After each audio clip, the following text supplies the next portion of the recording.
Create camera effect with bokeh.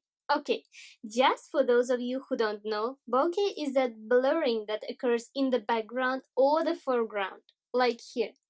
You don't really see what happens in the background on the image on the left, which was taken with a DSLR, and background of the image on the right is quite blurry too, which was taken with an iPhone. Of course, phone camera cannot match the DSLR with a prime lens in terms of quality.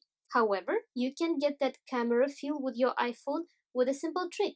Create more depth in your image by placing some objects very close to the camera, like in these two images. On the first image, I focused on the flowers, leaving the background slightly out of focus. On the second image, I specifically opted to focus on branches in the middle to leave both far background and some of the foreground out of the focus. Just a quick note. To achieve a bokeh effect, you have to have something in the background, something that can be blurred and something that is in some distance from your object. Obviously, if there is nothing in the background is too simple or the background is too close, you will not get the effect however close you should, like on the second image.